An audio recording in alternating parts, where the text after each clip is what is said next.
नमस्कार, सरोकार संवादमा यहाँलाई स्वागत छ। म श्रीकृष्ण नेउपाने। पछिल्लो पटक नेपालका राजनीतिक दलहरूबीच हुने स्वार्थ केन्द्रित गठबन्धन उनीहरूको आवश्यकता हो या बाध्यता हो भन्ने बहस भइराखेका छन् र विशेष गरी चुनाव केन्द्रित गठबन्धनले दलहरूलाई उनीहरूको आफ्नो हैसियत देखाइदिएको हो या आफ्नो अस्तित्व सङ्कटमा आउन थालेपछि कसैको सहारा लिनुपर्ने अवस्थामा दलहरू पुग्न थालेका हुन् त। यसबाट नागरिकलाई के फाइदा हुन्छ? कहिलेकाहीँ विचार मिल्ने दलसँग गरिने गठबन्धन स्वाभाविक मानिएला, तर विचार नै फरक हुने दलसँग गरिने गठबन्धनबाट प्राप्त परिणामले कस्तो असर अथवा कस्तो नतिजा ल्याउला? आज हामी यो बहसलाई केन्द्रबिन्दुमा राखेर आगामी सङ्घीय संसदमा हुने गठबन्धन कस्तो हुनुपर्छ अथवा त्यो गठबन्धन कसरी अगाडि बढ्दैछ, यो जुन स्थानीय तहको गठबन्धन र सँगसँगै माओवादी केन्द्र विशेष गरी पहिलो संविधान सभाको निर्वाचनमा ल्याएको उसको जुन जनमत थियो, त्यो जनमत दोस्रो निर्वाचन सँगसँगै ऊ जसरी तल पुगेको छ, अब माओवादी केन्द्रलाई राजनीतिक रूपमा अस्तित्वमा रहिरहन कुनै न कुनै दलको आवश्यकता पर्न थालेको हो त? यही प्रश्नमा आज हामी छलफल गर्दैछौँ। यसका लागि आज मसँग हुनुहुन्छ माओवादी केन्द्रका एकजना केन्द्रीय सदस्य, जो सोही पार्टीको विद्यार्थी राजनीति आन्दोलनमा पनि अग्रमोर्चामा रहेर सो मोर्चा सम्हाल्नुभएका लेखनाथ नेउपाने। नेउपानेज्यू नमस्कार, स्वागत छ कार्यक्रममा। हस् धन्यवाद। भर्खरै चुनाव सकियो, मत परिणामहरू सार्वजनिक भइसके।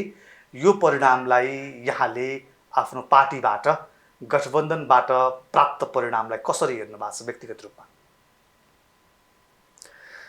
अब स्थानीय निर्वाचनको समग्र परिणाम आइसकेको छ। औपचारिक हिसाबले सायद अरू पार्टीको पनि र हाम्रो पार्टीको पनि औपचारिक हामी त्यसको समीक्षामा बसेका छैनौँ। हाम्रा व्यक्तिगत चाहिँ विश्लेषणको आधारमा धारणा सार्वजनिक गर्नुपर्ने आजसम्मको स्थिति हाम्रो त्यो हो। अब बिस्तारै पार्टीहरूका सचिवालय हुँदै केन्द्रीय समितिका बैठकहरू आयोजना छन् र हाम्रो पनि केन्द्रीय समितिको बैठकको पूर्व तयारी भइरहेको छ र औपचारिक धारणा त त्यसपछि मात्रै भन्न सकिएला पार्टीको।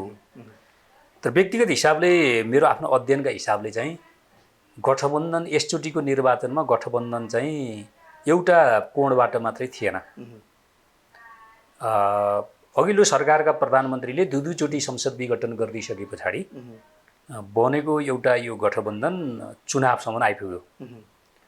परिणामका हिसाबले अलिअलि नमिले पनि अलि धेरै नाफा गठबन्धनको मुख्य शक्तिलाई, त्यसपछि अलि थोरै नाफा माओवादीलाई र अरूहरूलाई क्रमशः हुँदै गएको देखिन्छ गणितीय हिसाबले। अब अर्कोतिर पनि प्रतिपक्षी दलले पनि विभिन्न ढङ्गका गठबन्धनहरू आयोजना गरेकै थियो, गठबन्धन कायम गरेकै थियो। ती गठबन्धनहरू चाहिँ विपक्षी दलको कोणबाट चाहिँ धेरै फाइदाजनक भएन भन्ने उहाँहरूका टिप्पणीहरू, उहाँहरूका छलफलहरू, उहाँहरूका अन्तर्विरोधहरू, मुख्यतः उहाँहरूले सार्वजनिक गरेको चाहिँ अन्तर्घात चाहिँ हाम्रो मुख्य हो। आन्तरिक अन्तर्घातको कारणले हाम्रो त्यो चाहिँ आकार आउन सकेन भन्ने प्रारम्भिक चाहिँ समीक्षा गरिराख्नु भएको छ। मैले भन्न खोजेको चाहिँ पार्टीले आफ्ना आवश्यकता या स्वार्थ जे भने पनि हुन्छ त्यसलाई विभिन्न ढङ्गका गठबन्धनहरू भए, ती गठबन्धनहरूले चाहिँ त्यसको परिणाम आयो, शिक्षा र दिशा आउन बाँकी छ। यो यहाँको जिल्ला गोर्खा सक्रिय रूपमा सहभागी पनि हुनुभयो, पार्टीलाई आफ्नो तरिकाले जिताउन पनि पहल गर्नुभयो। गोर्खा तपाईँको स्थानीय क्षेत्रमा हेर्दाखेरि चाहिँ तपाईँले साँच्चीकै अनुभूत गरेको चाहिँ के हो गठबन्धनबाट? होइन, गोर्खामा यस्तो थियो। अब गोर्खाको मात्रै कुराकानी गर्ने हो भने गोर्खामा मुख्यतः चारवटा शक्तिहरू हुन्। मुख्य दुईटा शक्ति माओवादी र कङ्ग्रेस मुख्य शक्ति हुन्। त्यसपछि अलि सङ्गठनात्मक हिसाबले कम प्रभाव भएका बाबुराम भट्टराईले नेतृत्व गरेको जसपा र एमाले हुन्। उहाँहरू दुईटा पार्टी चाहिँ धेरै तल हो। त्यसो गर्दाखेरि चाहिँ गोर्खामा खास केन्द्रीय नीति अन्तर्गत र स्थानीय पहल अनुसार पनि गठबन्धन भएन। त्यहाँ मानेन त्यहाँका मानिस, होइन, गर्न जरुरी पनि थिएन मेरो आफ्नो विश्लेषण पनि। किनभने ऐतिहासिक हिसाबले पनि गोर्खा जस्ता जो वर्ग सङ्घर्षका घनीभूत केन्द्रहरू थिए तिनै दुईटा शक्तिहरू बीच मुख्यतः टकराएको स्थिति हो। हामीले राजनीतिक कोणबाट गन्तव्यलाई जोडेर विश्लेषण गर्ने हो भने दलाल पुँजीवादको वैचारिक नेतृत्व गर्ने नेपाली कङ्ग्रेससँग वैज्ञानिक समाजवादको चाहिँ बाटो तय गर्ने माओवादीको बिचको चाहिँ तालमेल चाहिँ असैद्धान्तिक हुन्छ भन्ने मेरो आफ्नो विश्लेषण हो। त्यो हिसाबले पनि त्यो नागरिक तहमा पनि देखियो हो। त्यो हिसाबले तेस्रो चाहिँ के देखियो भने दुईटा मुख्य शक्ति जो छन् गोर्खामा तिनीहरू दुईटैकै बिचमा तालमेल भयो भने त चुनावै नगरे पनि भयो नि। किन गर्नु पर्यो चुनाव? अरू बाँकी रहेका दुईटा शक्ति धेरै टाढाका हुन् होइन। अब मुख्य दुईटा शक्ति नै तालमेल गरेर चुनाव लडिसकेपछि त त्यो चुनाव जस्तै हुँदैन नि भन्ने कुरो थियो र गोर्खामा खासै तालमेल भएन। तर जस्तो गोर्खाको पालुङटार नगरपालिकामा जसपा र एमाले तालमेल गर्नुभयो अनि त्यसको परिणाम पनि खास सकारात्मक आउन सकेन। केही पालिकाहरूमा पार्टीको निर्णयसँग मेल नखाने गरी माओवादी र जसपा बिचमा पनि तपाईँको चाहिँ पार्सियल्ली चाहिँ तालमेल भयो, त्यसले पनि खास नयाँ परिणाम दिन सकेन।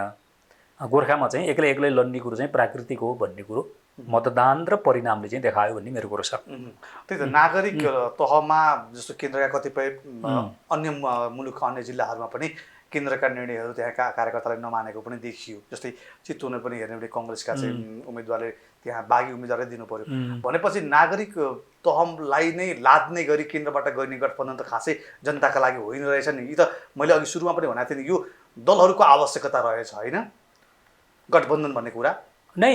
दुईटा कुरो छ, दलहरूले गठबन्धन गरे, गठबन्धनलाई स्वीकार नगर्ने नागरिकहरूको मतदाताहरूको अधिकार हो नि होइन। त्यहाँ जबरजस्त लाद्न पनि मिल्दैन, जबरजस्त घिसारेर चाहिँ बन्द कोठामा मतदान गराउन पनि मिल्दैन। त्यो त नागरिकहरूको विवेकको कुरो हो। गठबन्धनबाट ठिकै हुन्छ भन्ने लाग्यो मतदान हुन्छ, लागेन मतदान हुँदैन भन्ने विषयवस्तु त तपाईँले चितवनको कुराकानी गर्नुभयो। चितवनको संस्थागत निर्णय त गठबन्धनमै थियो। काङ्ग्रेसकै पृष्ठभूमि हुनुभएको एकजना पात्र बागी उम्मेदवार मात्रै उठ्नु भयो। त्यसको अर्को साइडबाट हेर्ने हो भने औपचारिक हिसाबले कोही पनि बागी उम्मेदवार नभइकन राप्रपा र एमालेको गठबन्धन हो नि चितवनमा होइन। त्यो हो नि त। तर चाहिँ तपाईँको त्यो गठबन्धनले नि काम गरेन नि त, काम गरेन। दुईटा कोणबाट काम, एउटा विजयसम्म पुग्न सकेन त्यो गठबन्धन, त्यसकारण काम गरेन। दोस्रो नगर प्रमुख र नगर उपप्रमुखको बिचको त्यो मतदान मतलब मत सङ्ख्याको फासला जति देखियो त्योबाट पनि नागरिकहरूले रुचाएको त देखिएन। त्यसो हुनाले यो चाहिँ दलहरूले गर्दैमा, दलहरूले लाग्दैमा या दलहरूले चाहिँ निर्णय जबरजस्त तर तपाईँको सर्कुलेसन गर्दैमा मतदाताहरूले मान्नुपर्छ भन्ने छैन। अब पार्टीका सदस्यहरू चाहिँ एउटा अन्तिममा अनुशासनको कुरो आउँछ। पार्टीले भनेको कुरो मान्नुपर्छ, त्यो पार्टीमा बस्दा या त्यो पार्टीमै नबस्ने चाहिँ तपाईँको चितवनका काङ्ग्रेसका बागी उम्मेदवार जस्तो भएर जानुपर्छ होइन। कार्यकर्ता भने त फेरि सीमित नै हुन्छन्। त्यसो भएको हुनाले मतदाताहरू बाध्य हुँदैनन्, बाध्य हुनु हुँदैन भन्छु म। नेपालको राजनीतिमा अथवा हाम्रो निर्वाचन प्रणालीलाई हेर्ने हो भने कुनै एउटा दलले बहुमत ल्याउन सक्ने अवस्था नभएर यो बाध्यकारी बन्दै गएको हो गठबन्धन भन्ने कुरा। किनकि अघिल्लो चुनावमा पनि हामीले कुनै न कुनै रूपमा गठबन्धन गऱ्यौँ कुनै न कुनै दलसँग, अहिले आएर पनि कुनै दलसँग हामी गठबन्धनमै छौँ।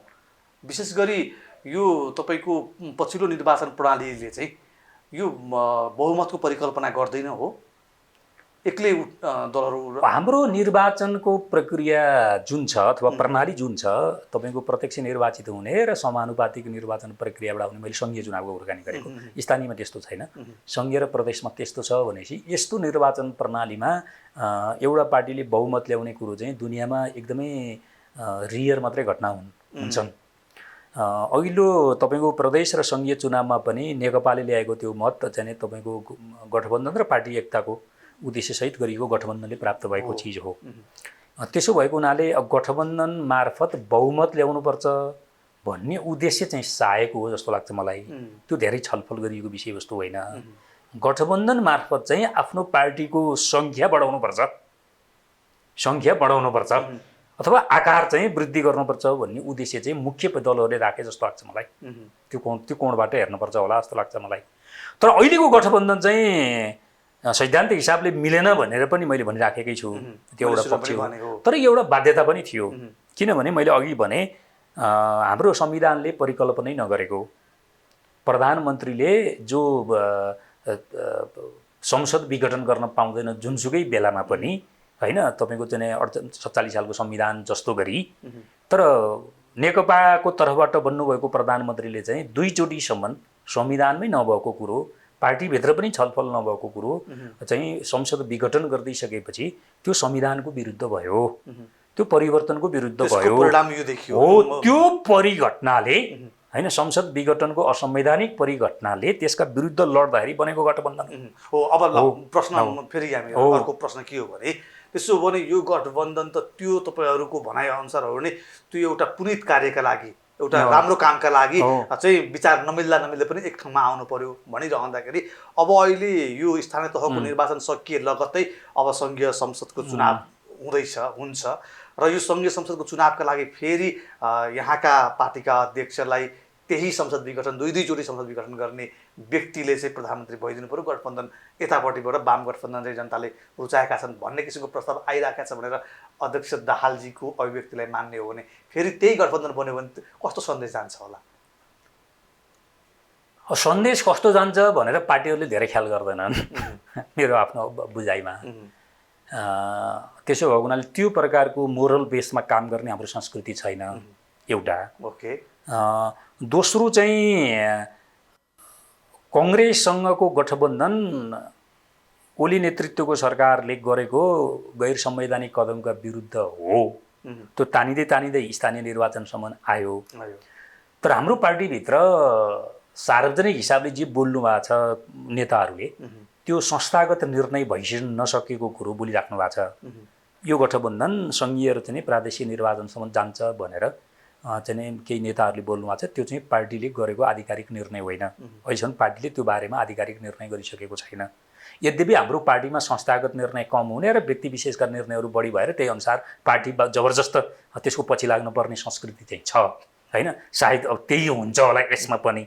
अब तपाईँले भन्न खोजेको विषयवस्तु चाहिँ दुईटा कोणबाट हेर्नुपर्छ। एउटा मतदाताको कोणबाट हेर्ने हो भने आम पब्लिकहरूको, त्यसमा पनि अझ लेफ्ट पब्लिकहरू अथवा मतदाताको कोणबाट हेर्ने हो भने कङ्ग्रेस र कम्युनिस्टहरूको बिचको गठबन्धन भन्दा कम्युनिस्ट बिचको गठबन्धनलाई बढी रुचाइन्छ, सहज मानिन्छ।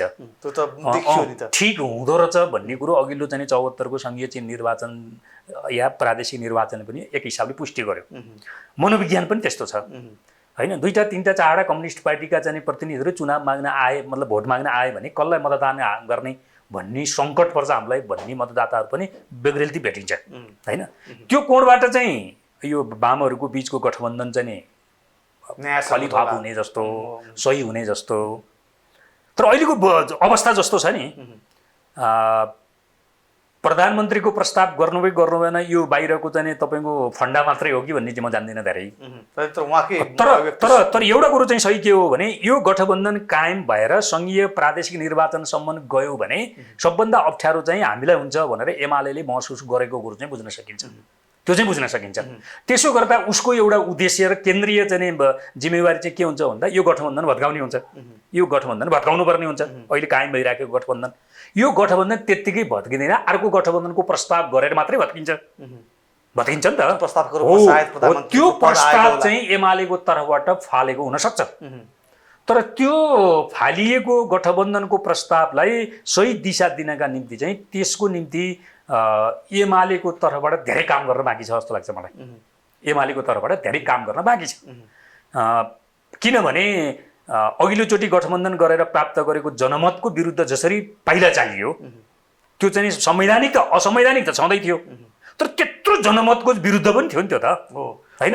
त्यो विषयवस्तुलाई आत्मसमीक्षा गरेर एउटा प्रकारको सार्वजनिक हिसाबले तपाईँको चाहिँ रियलाइजेसन नगर्ने हो भने तपाईँको गठबन्धन त नितान्त स्वार्थका निम्ति, पार्टी स्वार्थका निम्ति, नेता स्वार्थका निम्ति, नेता विशेषले निर्वाचन जित्ने स्वार्थका निम्ति भन्ने विषयवस्तु गइसकेपछि त राजनीतिप्रति जसरी नकारात्मक धारणा बन्द गइरहेको छ त्यो त बढोत्तरी हुँदै जान्छ नि होइन। तपाईँको चाहिँ 62-63 सालको चाहिँ जनआन्दोलनले चाहिँ प्राप्त गरेको उपलब्धिमाथि जसरी हमला गर्न खोजिँदैछ चाहिँ त्यति बेला फालिएका चाहिँ सत्ताधारी शक्तिहरूले त्यो अलिकति सङ्गठित हुने मौका पाउँछ।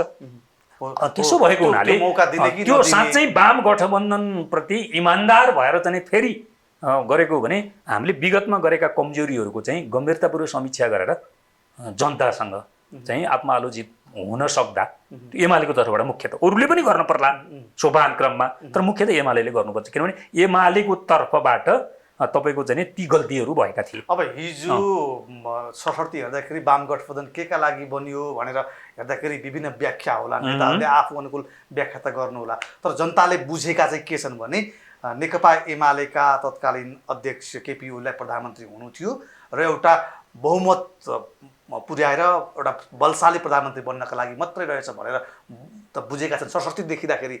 भनेपछि अब फेरि नेकपा एमाले अप्ठ्यारोमा पर्यो भनेपछि अब फेरि जोगाइदिने काम तपाईँहरूको अथवा तपाईँहरू चाहिँ उपयोग मात्रै बनिदिइराख्ने माओवादी केन्द्र चाहिँ कहिले एमालेलाई अप्ठ्यारो पर्छ, कहिले कङ्ग्रेसलाई अप्ठ्यारो पर्छ, त्यहाँ जाने एउटा हुन्छ नि तास खेल्दाखेरि जोकर राखे पछाडि चाहिँ त्यो सिक्वेन्स मिलाउनलाई राख्छन् नि, त्यस्तै मात्रै बनिदिइराख्ने त माओवादी।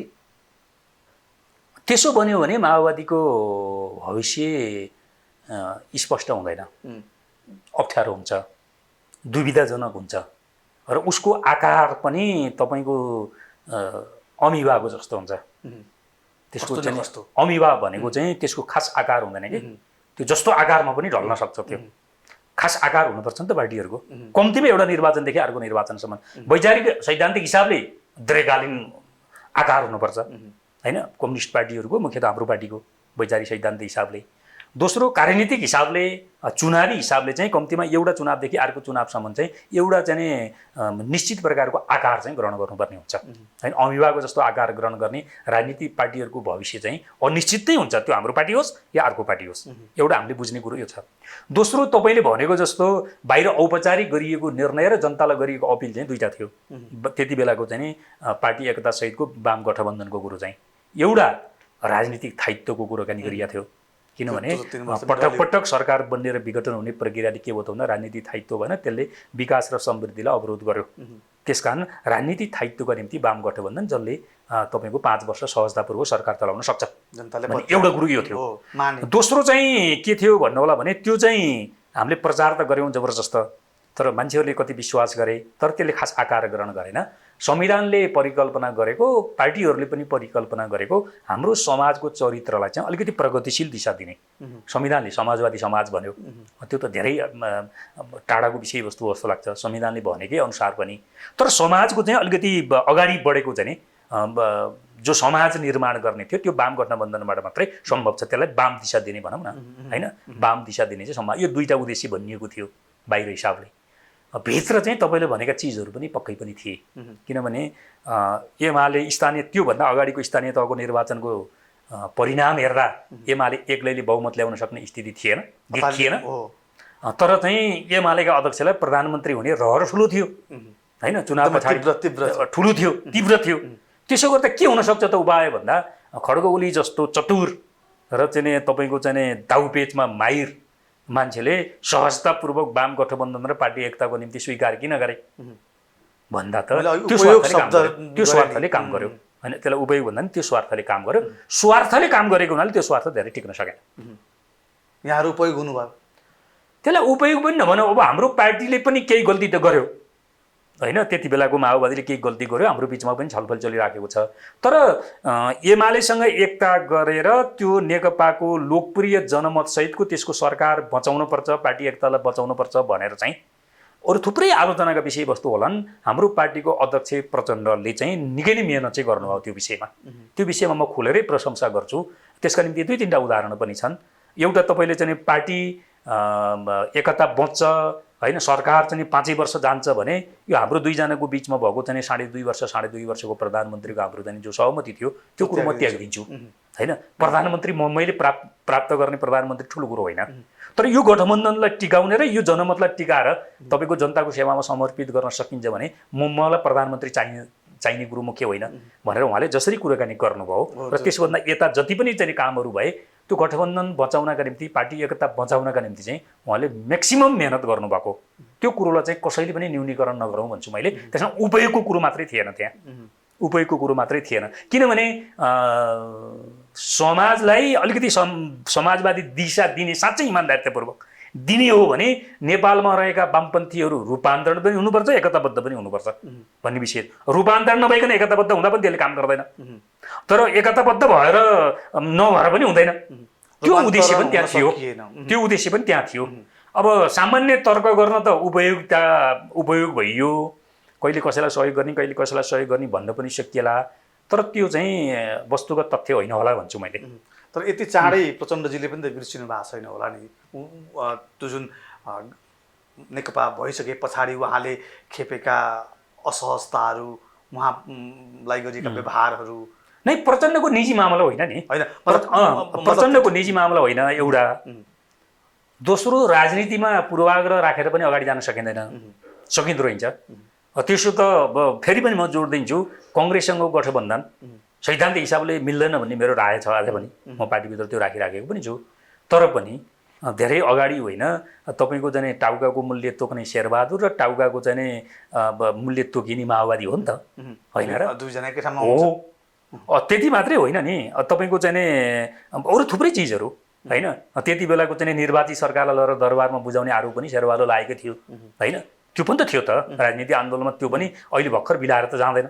तर त्यो पृष्ठभूमिबाट आएको नेपाली कङ्ग्रेस र नेपाली कङ्ग्रेसको नेतृत्व सँगै फेरि माओवादीको त्यो प्रकारको चाहिँ तालमेल र गठबन्धन त सम्भव भयो। भनिसकेपछि राजनीतिमा हिजो के भएको थियो भन्ने पूर्वाग्रहले मात्रै समस्या समाधान गर्न चाहिँ सकिँदैन भन्ने विषयवस्तु पनि छलफलको विषयवस्तु हुन सक्ला। भनेपछि सङ्घीय संसदको चुनावसम्म गठबन्धन फेरिनुपर्छ अथवा फेरिएला भन्ने बढी देखियो, होइन? होइन, मेरो चाहिँ कस्तो छ भन्नु होला भने मेरो आफ्नो निजी मत। अब पार्टीले के निर्णय गर्छ त्यो प्रति के धारणा राख्ने भन्ने कुरो त पछिको कुरो भयो। मेरो व्यक्तिगत कुरो चाहिँ नेपाली कङ्ग्रेससँग ओलीले संसद विघटन गरिदिइसकेपछि त्यसका विरुद्ध लड्दाखेरि कङ्ग्रेस र माओवादी एकै ठाउँमा हुने कुरो चाहिँ स्वाभाविक थियो, त्यो राष्ट्रिय मुद्दा थियो। त्यस्ता कुराहरूमा हुन्छन्। तर त्योभन्दा बढी नेपाली कङ्ग्रेससँग चाहिँ हामी गठबन्धन र दीर्घकालीन यात्राको कुरो चाहिँ सही हुँदैन भन्ने चाहिँ मेरो कुरो त्यो छ। किनभने मिल्दैन यो कुरो, हाम्रो उद्देश्यसँग मिल्दैन, होइन? कहाँ ऊ चाहिँ तपाईँको चाहिँ खुला बजार अर्थतन्त्रको चाहिँ पक्ष पोषण गर्ने र कता हामी चाहिँ फेरि समाजवादी समाजको निर्माण गर्ने दुईटा राजनीतिक शक्तिहरूको बिचको चाहिँ दीर्घकालीन मोर्चा कसरी मिल्छ? मिल्दैन, होइन? यो अप्राकृतिक हुन्छ, यो गैर राजनीतिक हुन्छ, गैर सैद्धान्तिक हुन्छ, यसले दिशा निश्चित गर्दैन। उसँगको यात्रा अब भन्ने कुरो चाहिँ मेरो छ। तर पार्टीले के गर्छ बाँकी छ। उसँगको यात्रा कहिलेसम्म हुनुपर्छ तपाईँको? नै सिद्धियो भन्छु मैले, सिद्ध्याउनु पर्छ। स्थानीय निर्वाचन पनि कङ्ग्रेससँग गरिएको चाहिँ तपाईँको चाहिँ गठबन्धन यो कोणबाट सही हुन्थेन, भएन भन्छु मैले। अलिअलि प्लस त भयो होला, तर त्यसको म्याक्सिमम फाइदा कङ्ग्रेसले नै लियो। त्यो त्यति नै रेसियोमा माओवादीले त्यसको फाइदा लिन सकेन, त्यो चाहिँ व्यवहारले पनि पुष्टि गर्छ नै। तर अब अर्को गठबन्धन बन्न पर्छ कि पर्दैन भन्ने कुरो चाहिँ मेरो अहिले भर्खरै सार्वजनिक गरेर धेरै अर्थ राख्दैन जस्तो लाग्छ मलाई, होइन? गठबन्धन नै नगरिकन पार्टीहरू एक्लै एक्लै चुनावमा जान पनि सकिन्छ। स्थानीय तहको यो निर्वाचन पछाडि एउटा सन्देश कस्तो पनि आएको छ भने, जस्तो काठमाडौँ महानगरदेखि केही मुलुकका प्रमुख सहरहरूमा जसरी स्वतन्त्र नामका व्यक्तिहरूले निर्वाचन जित्नु भएको छ, त्यसलाई चाहिँ धेरैले दलका नेताहरूप्रति दलीय आचरणका विरुद्धको एउटा चाहिँ प्रहार हो पनि भनेका छन्। यहाँलाई के लाग्छ, अब राजनीतिक दलहरू चाहिँ कामयाब नभएका हुन् अथवा राजनीतिक दलले उठाएका पात्रहरू उम्मेदवारहरू चाहिँ खराब भएर यसरी स्वतन्त्र उम्मेदवारहरूले जित्नु परेको अवस्था आएको, जनताको यो मतलाई कसरी बुझ्नु भएको छ यहाँले? पहिलो कुरो, राज्य सञ्चालन राजनीतिक पार्टीहरूले नै गर्ने हो। राजनीतिक पार्टीहरूको विकल्प राजनीतिक पार्टीहरू नै हो, त्यसमा कुनै विकल्पै छैन।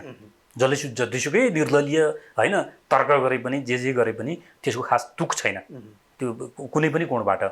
त्यसकारण तर राजनीतिक पार्टीहरू चाहिँ यथास्थितिमा रमाउने र अझ कयौँ सन्दर्भमा पछाडि फर्किएको चेतना र कार्यशैली हुने हो भने फरक ढङ्गको राजनीतिक सङ्गठन निर्माणको प्रक्रिया सुरु हुन्छ, हुनुपर्छ।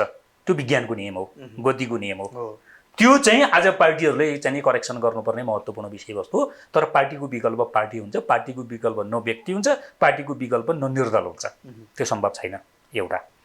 दोस्रो चाहिँ कानुनी हिसाबले स्वतन्त्र उम्मेदवारहरू उठ्न पाउने र जित्न पाउने, मतदाताहरूले मत हाल्दैपछि जित्न पाउने हाम्रो कानुनी अधिकार छ। त्यो कानुनी अधिकार जुनसुकै नागरिकले पनि प्रयोग गर्न पाउनुहुन्छ। निर्वाचन जित्नुभएका साथीहरूले त्यो प्रयोग गर्नुभयो, त्यो कानुनी अधिकारको उहाँले उपयोग गर्नुभयो, दोस्रो कुरो। तेस्रो कुरो, स्वतन्त्र उम्मेदवारहरूले प्राप्त गरेको मतलाई कसैले पनि न्यूनीकरण गर्न हुँदैन, कसैले पनि नकारात्मक टिप्पणी गर्न हुँदैन, किनभने त्यो त जनताले व्यक्त गरेको अभिमत हो नि, होइन? जनताले स्वतन्त्रतापूर्वक अभिमत व्यक्त गर्न पाउँछन् भन्ने विषयवस्तुलाई कसैले पनि नेगेटिभ टिप्पणी या न्यूनीकरण गर्न मिल्दैन। म त्यसलाई सम्मान गर्छु, तेस्रो कुरो। चौथो कुरो चाहिँ स्वतन्त्र नागरिकहरूले काम कसरी गर्लान् कस्तो गर्ला भनेर त्यो भोलि देखाउने हो, भोलि देखाउने। तर स्वतन्त्र नागरिकहरू चाहिँ यो एउटा श्रृङ्खलामा विकास हुँदैन। पोलिटिकल साइन्सको कोणबाट हेर्ने हो भने स्वतन्त्र व्यक्तिहरू एउटा निर्वाचन जित्नुभयो, त्यो निर्वाचन सिद्धिएपछि त्यो स्वतन्त्र व्यक्तिहरूको चाहिँ के त्यो नयाँ बन्ने पार्टीमा रूपान्तरण हुनुपर्छ कि भइराखेका पार्टीहरूमा रूपान्तरित हुनुपर्छ।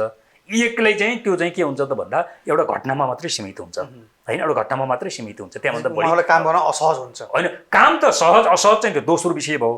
तर राजनीतिक भविष्यका हिसाबले हेर्ने हो भने स्वतन्त्र व्यक्तिहरू चाहिँ राजनीतिमा चाहिँ के हुन्छ भन्दा घटनामा मात्रै सीमित हुन्छ, हुँदैन। कसरी हुन्छ?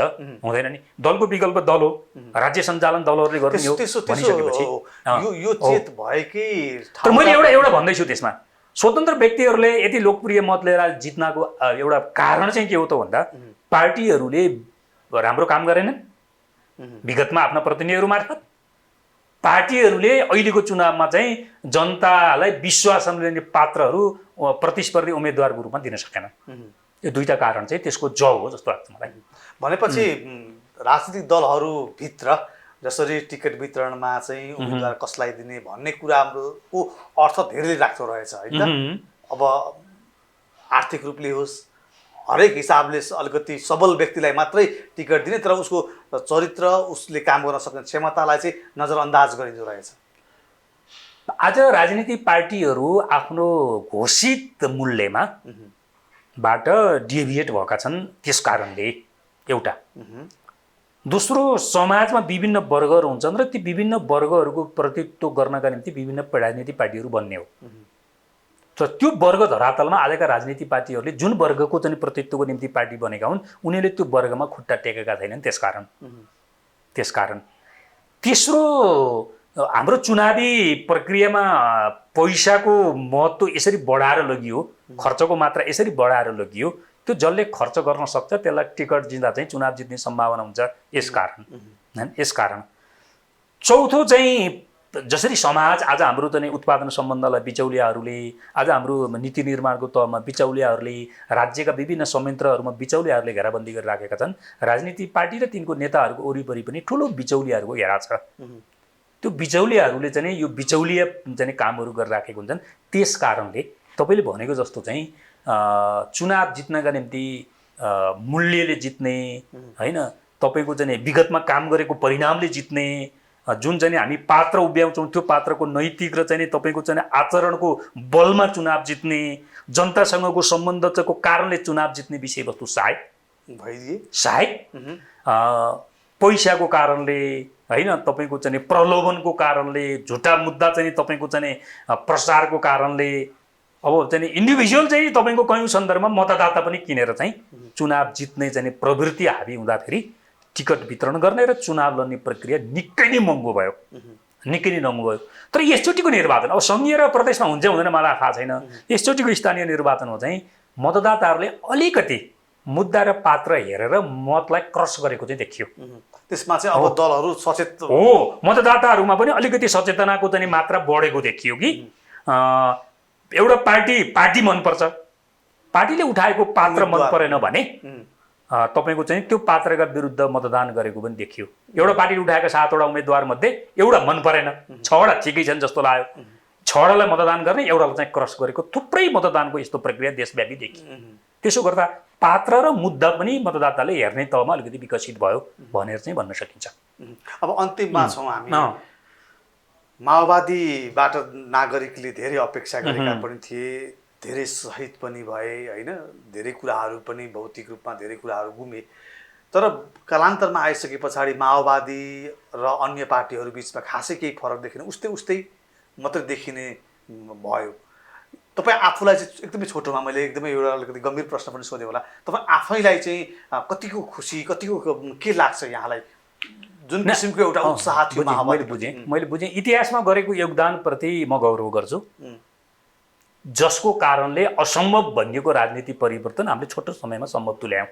त्यो हाम्रो बलिदानको कारणले नै हो। जनस्तरदेखिको कार्यकर्ता नेताहरूले गरेको ठुलो बलिदानको पैमाना मतलब बलिदानको कारणले त्यो सम्भव तुल्याए। त्यसकारण म इतिहासप्रति गौरव गर्छु। दोस्रो एउटा गम्भीर तपाईँले उठाएको प्रश्न पब्लिकले पनि उठाएको छ, हामी पार्टीभित्र पनि छलफल गरिराखेका छौँ। किनकि यो यहाँको 10 बुँदे फरक प्रस्ताव पनि थियो। इतिहासलाई गौरवशाली बनाइराख्नका निम्ति चाहिँ वर्तमानमा चाहिँ त्यो गौरवशाली इतिहासको गौरवशाली विषयलाई निरन्तरता दिन सक्नुपर्छ। आज हामीले त्यो चाहिँ दिन नसकेको प्रश्न हो। त्यसकारणले उस्तै भए पार्टीहरू भन्ने विषयवस्तु यो कोणबाट हुन्छ। त्यसको एउटै उपचार छ, माओवादी बदलिने। सम्भव छ राजनीतिमा सम्भव किन छैन? सम्भव छ। अब नेतृत्व त आवधिक हुन्छ, नेतृत्व दीर्घकालीन हुँदैन, आवधिक हुन्छ, हुनुपर्छ। किनभने हामी विज्ञानलाई मुख्य आधार मानेर काम गर्ने राजनीति शक्ति भएको हुनाले नेतृत्व आवधिक हो। आन्दोलन चाहिँ रणनीतिक विषयवस्तु हो, पार्टी चाहिँ रणनीतिक विषयवस्तु हो। त्यस माओवादी बदलिनुपर्छ र माओवादी चाहिँ अरू पार्टीहरू जस्तै होइन र अरू पार्टीले प्रतित्व गर्ने वर्गको मात्रै कुराकानी गरेर हुँदैन, त्योभन्दा तल पिँधमा पारिएको वर्गको चाहिँ मुक्तिको कुराकानी गर्ने पार्टी आफू बदलिएर मात्रै त्यो आन्दोलनको नेतृत्व गर्न सक्छ भन्ने विषयवस्तु आज हाम्रो कमजोर भएको विषयवस्तु त्यही हो। त्यही विषयवस्तुमा हाम्रो पार्टीभित्र घनीभूत छलफल हुन्छ, ढिलो होला तर चाहिँ माओवादी रूपान्तरित भएर त्यो वर्गको चाहिँ फेरि नेतृत्व गर्ने ठाउँमा हामी जान्छौँ। हस्, त्यसका लागि यहाँलाई शुभेच्छा। समय र संवादका लागि यहाँसम्म आइदिनु भयो, यहाँलाई धेरै धेरै धन्यवाद। हस्, धन्यवाद। हजुर, सरोकार संवादमा आज हामीले हालै सम्पन्न स्थानीय तहको निर्वाचनमा केन्द्रित रहँदै दलीय गठबन्धनको आवश्यकता या बाध्यता भन्ने विषयमा छलफल गऱ्यौँ। यसका लागि आज मसँग हुनुहुन्थ्यो नेकपा माओवादी केन्द्रका एकजना केन्द्रीय सदस्य लेखनाथ नेउपाने। हवस् त, आजको सरोकार संवाद यति नै। म श्रीकृष्ण नेउपाने बिदा हुन्छु। नमस्कार।